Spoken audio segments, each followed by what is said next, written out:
strongly, it's like, oh no, they're not on their orange buff. I've wasted too much time. It can be a little too late. So let's see how this goes, and more importantly, the lane assignments. And it's time to go into the Celestial Palace, and I am gonna throw you to our casters, Gideon, Leo, and Contra. Take the floor.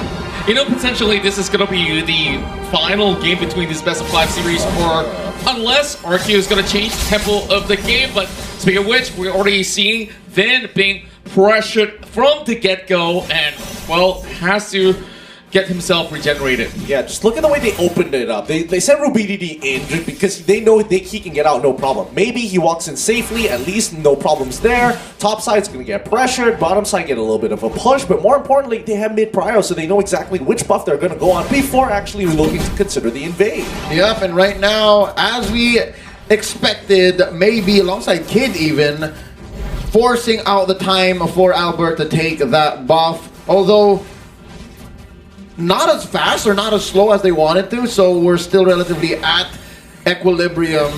But yeah, this is going to be R7 on the side lane show. Their tank here is going to be Psycho. Now maybe comes in. Yeah, maybe now a bit too much more than he could chew. The rest of Burmese Ghouls is not going to be giving him any sort of helping hand, but he might be walking out. First blood for RRQ. And what did I say? Not going to get as much value, even though he did take the Purify as well, which is really good. A really good shout to maybe understanding this. Like, yes, there is quite a lot of CC there, so I got to be a little bit more careful. But again, once you get onto that blue side, there's only a few brushes that you can work with, and if you get hit by the Cosmic Lance, it's game over. Indeed. Now, of course, a lot of pressure on towards the top side. Blazing to it already used up, but nothing too lethal for D to deal with. And Turtle's coming up next, knowing there's no blazing to it. This is going to be some pretty good deals for the side of Burmese Ghouls if they really want to contest. Given how crazy games 1 and 2 went, I'd like to just comment on the overall lineup and especially how they're behaving. This is relatively tame. Like, it's come down. Like, after all the diggy action from game 1 and 2, like, we've gone back to the basic 1-3-1. Like, this is interesting to see how these two teams are gonna be pushing the envelope and seeing how far they can take it. Now, Mountain Shocker here by Ace, and they catch out Psycho. Wrong place, wrong time. Psycho definitely had seen better days, for sure. And you definitely hate to see it. Like, things like this, you can't really commit such errors in such a point of time because we're talking about this game of death. He might just drop towards the lower bracket, but for Kit though, he's having a lot of chunk of helping to get out, and then caught out, flickers away, but the dive is already set. RubyDD tries to go in for the exit, it's a little bit too deep in towards the turret range as he soaked a couple of all these sword tabs, but you can definitely see Psycho still going at it over on towards R7. He's still staying in lane. Yeah, and Lapu Lapu Lemon is on the bottom side. He's going to get a good amount of gold there. Benedetta finally catches up, but she is low. Lemon, he pops the ult. He wants to go for the kill so bad. Flickers right on top of it. Doesn't even give him the chance, but Kid looking for the return kill. Nah, I don't think that Kid could possibly do much here after everything expended, including the flicker, has already gotten him a little bit of safety ground, but RQ already pulling the turtle out, but look at D though, he's coming from the back line. Deathstorm and towards RQ as they put in a challenge, but look who's arrived, blazing to win, and the rest are Burmese Ghouls. They get caught out with a weight under Dragon as well. Maybe goes down, double kill going for the side of RPG. A late response here by RubyDD, popping the Electo final blow, not even landing most of those slashes from behind.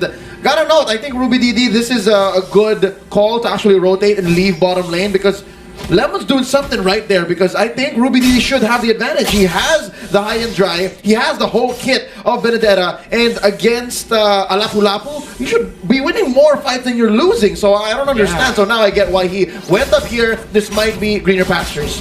Yeah, speaking of which here, R7 obviously will have to just give a little bit of the circle away, and Flicker being popped up.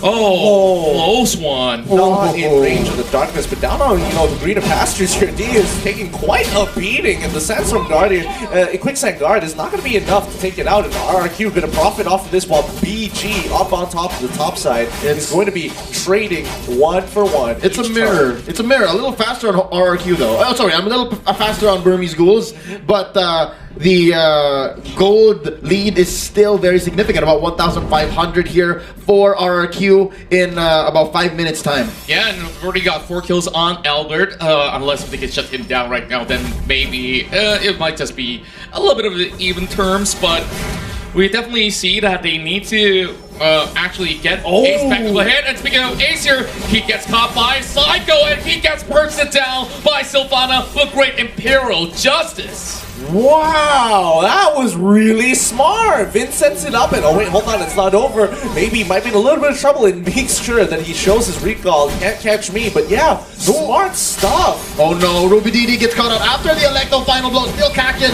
quite a few bullets from Albert here, and underneath the turret, that's Burmese Ghouls losing this fight even on their home turf. Kid gonna take down Lemon. That's 2 for none.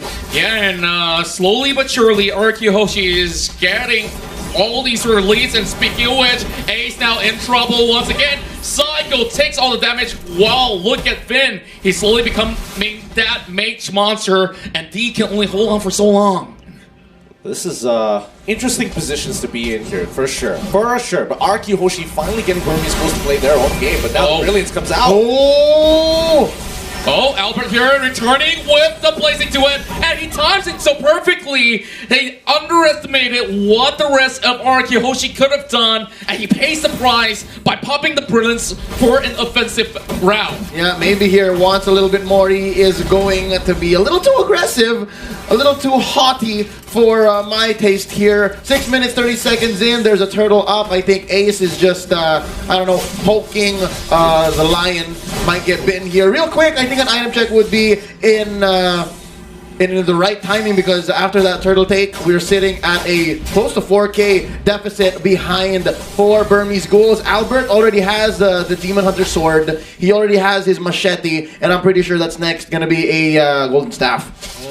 This is pretty huge, but now BDD caught in the Imperial Justice is full on fight. Yeah, this is not looking all too good. They get one free pick, but R7 is just going to be walking on top of maybe and says, oh, you know, there's not going to be any threat. I'm just going to take this free turret. Okay, great work. And there's nothing that Burmese Ghouls can actually gain out, but they're already setting up shop here. Lemon goes in to dive on towards maybe once again. As you can see, Kid does all that he can just to take Lemon, but it's been costing a lot. Malin Shocker now spots out the rest of RRQ, but over the mid side, D goes down.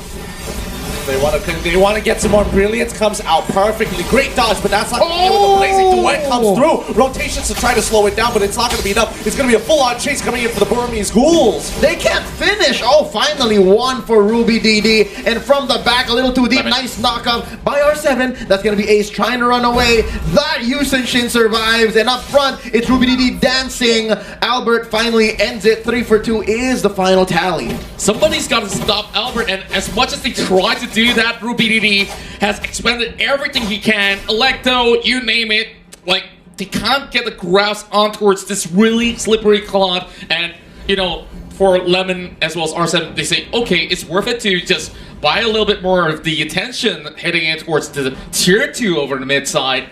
And, well, call for that sort of the exchange. Now 15 seconds towards the next objective here. Can Burmese Ghouls contest? Well, to be fair, there is no lock on Burmese Ghouls, right? It's only maybe. Maybe he has to hit him with the 2 over and over again, and then that's it. D, it's a huge ult that you catch, but hold up! Way of the Dragon! Way of the Dragon has been expanded here. Mounting Shocker as well, as they force a way to go on a retreat. 11 wants this fight. He's going right in, tries to look for Kid, but you can see Psycho jumps right in, tries to get him with the Imperial Justice, locks him down as R7 gets the kill. The next one will be D as he tries to run for his life, but now all he can do is just to hold on to the rest of the members of RQ, and the rest of Burmese Ghouls get a little bit of breathing space to retreat. They have to breathe now. They finally get to breathe, but Albert, he is just absolutely gigantic here. He's got 7 kills under his belt, level 13 in comparison to Kid, who's only level 8, and not to mention that Ace, only level 12 here. Like, Ace really needs to make a play, but Psycho, he's going to find the first catch, but I don't think they're able to capitalize on it just yet, and this is what they've been doing between Psycho and Vin. Vin has been sending Psycho into these really awkward positions, and if the Burmese get caught out, that's when Psycho jumps on and the rest of RQ pounces. Yep, that's the fanciest face check I've ever seen.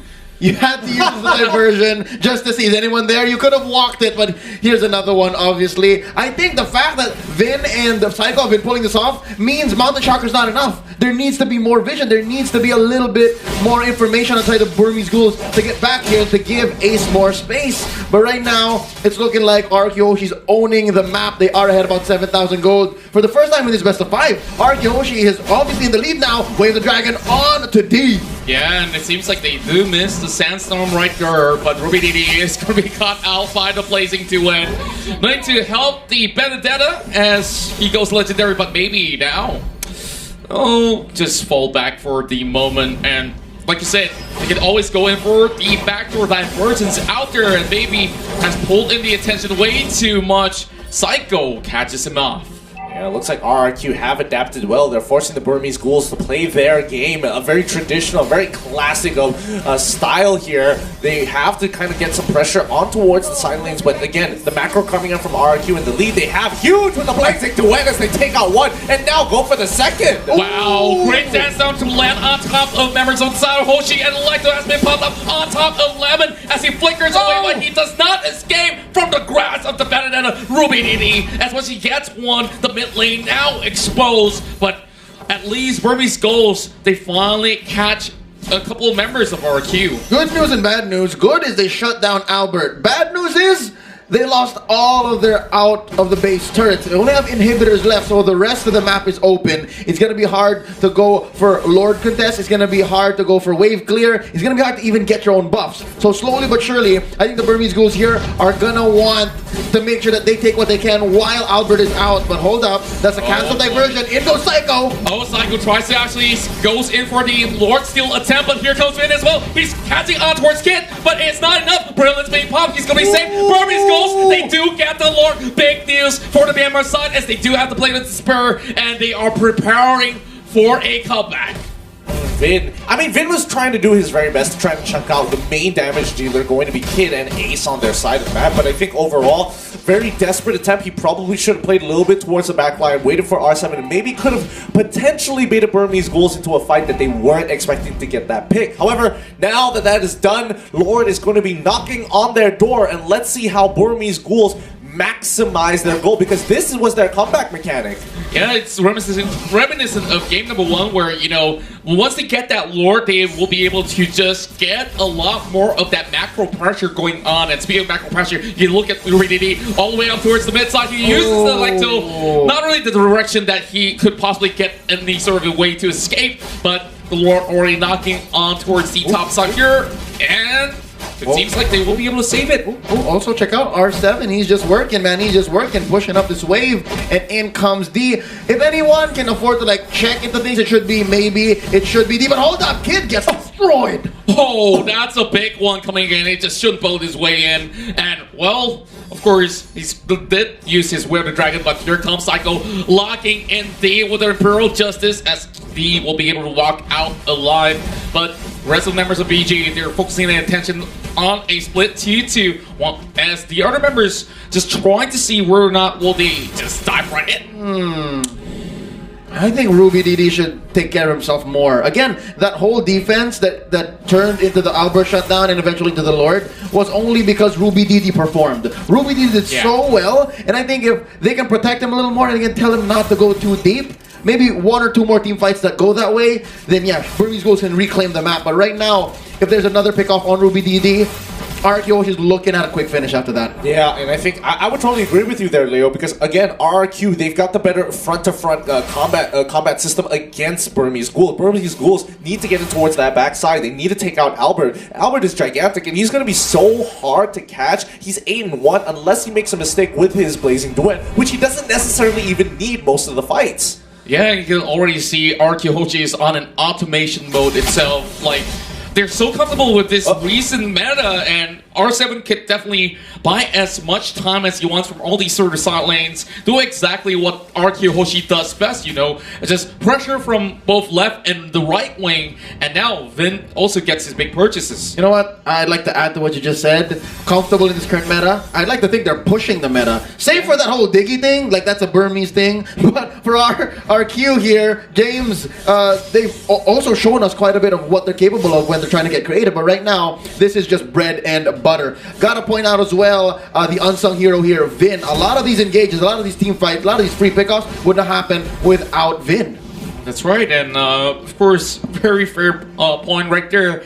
And I definitely think that Vin has been able to actually go in to just set up a great sort of engagement opportunity for the side of RRQ alongside with Psycho, and you could evidently see like easily he managed to just participate in 16 of these fights. Ooh.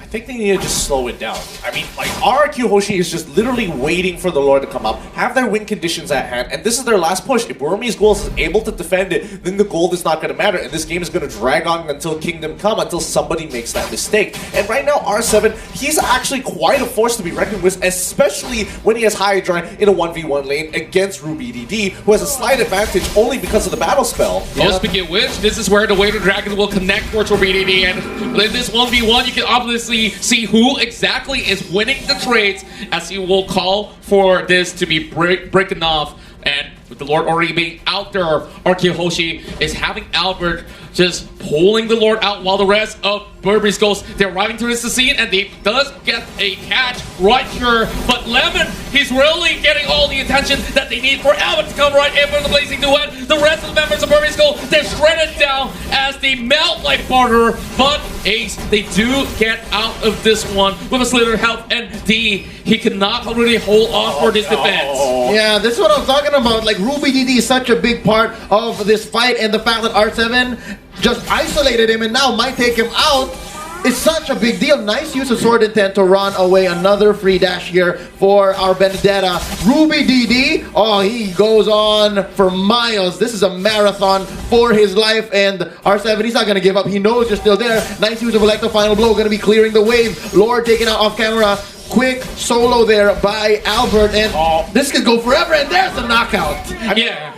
At the end of the day, Ruby DD did his job, and that is, we're losing the fight, clear the waves. You have no way to really pressure us until the Lord is up, and now that, the Lord is down, that might, change things just a little bit, but it buys enough time for the Burmese Ghouls to prepare for it. Okay, we're back off of our cooldowns, we're back alive in our base, and we can actually defend this properly. If I really could just honor an MVP right now, I'd like to say it's R7, because he really pulled the entirety of the attention of Ruby DD up to the point that, yeah, you might just go in for the split push, but if you can't get anywhere near the Lord, like they were attempting Lord, and they know that, okay, doesn't matter, this Benedetta is already on the elastic of health, and you can just keep him there for a long time. But here comes the dive, and Psycho is trying to go in for the setup. Yeah, he wants to go for a little bit more, but Lord, they're playing this slow. They're not looking to get those fights. They're saying, hey, give them the inhibitors. As long as we can get rid of this Lord, we have a great opportunity. Mid is going to be the next target here, but when is the fight going to start? And speaking of which here, this might just be the end of it all if they don't take out the Lord. And with that, RQ Hoshi breaks down the final inhibitor up towards the mid side, and now all doors being opened up for RQ Hoshi to secure point number 1. But you can see Burmese Ghouls, they're looking to set up the perfect defense right here, maybe getting a chunk of health being taken out, but Lemon, they're in the middle of it all, and D almost dropping out as he tries to get his health all the way back up. But look at Ruby DD finally going in for Electos. He tries to cut over on towards the back lines, and Finn, he does fall down with a slither of health still left. Mountain Chakra being popped up. They're going in for Albert, and the Sandstorm goes in for that dive, but RQ is prepared for this defense, and look at Finn, he's perfectly positioned. He might just be able to turn this one around. D goes down, but he does have immortality to buy a few seconds off, and look at it. It's still 4 members still available for Burmese Ghouls for the defense. That was a great fight for both sides here. RQ finding the picks that they were looking for, Lemon doing a great job, R7 able to zone out the right targets, and Burmese Ghouls pulling back when necessary, but that's not all. They're going to fight one more time, trying to duke it out. Maybe you're going to be running away, but the Blazing Duet has been called in by by Albert, and Psycho takes down Ruby DD. Again, a very big key to this defense and the whole Burmese Ghouls agenda. And right now, that's 3 defenders left. 5 for RQ Hoshi. They can smell blood. They know that it could end right here, right now, and it's looking grim for the Burmese Ghouls. Ladies and gentlemen, this is a fight you don't want to miss. That's down onto maybe. Oh, the knockout onto one more. Ace goes. That's going to be it. Game number 3. RQ Hoshi is still in the upper bracket in this one. Ooh, the semifinals are looking good. RQ managed to take another game, managed to take a game from the Burmese Ghouls, bringing it 2-1. So this bout is not over just yet.